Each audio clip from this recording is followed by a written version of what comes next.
அவள் சிவபெருமானிடம், அந்த பக்தருக்கு நீங்கள் ஏன் உதவி செய்யவில்லை என்று கேட்டார். சிவபெருமான் சிரித்து, நான் அவனுக்கு எப்போதும் உதவி செய்துள்ளேன், ஆனால் அவன் அதை பார்க்கவில்லை என்றார்.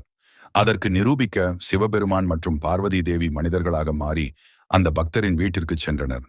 அவர்கள் எளிமையான பணக்காரர்கள் போலவே வேடமணிந்து, உங்கள் உழைப்புக்கு நாங்கள் உதவ விரும்புகிறோம் என்றார்கள். அந்த பக்தர் முதலில் சந்தேகப்பட்டான். ஆனால் சில நாட்களில் அவர்களிடம் நம்பிக்கையுடன் வேலை செய்தான். இறுதியாக அவன் வாழ்க்கையில் வளர்ச்சி ஏற்பட்டு அவன் பிரச்சனைகள் அனைத்தும் தீர்ந்தன. அதன் பிறகு சிவபெருமான் தனது உண்மையான உருவத்தை காட்டினான். திடீரென்று அந்த பக்தர் உணர்ந்து சிவபெருமானை வணங்கி, என்னை சோதித்து நீங்கள் எனக்கு மறைவாக உதவியதற்கு நன்றி என்றான். சிவபெருமான் எப்போதும் தனது பக்தர்களுக்கு உதவி செய்கிறார். ஆனால் அது எப்போது, எப்படி நிகழும் என்று நம்மால் புரிந்து கொள்ள முடியாது. அவரது அருள் எப்போதும் நம்மோடு இருக்கிறது. அதை உணர வேண்டியது நமது கடமை.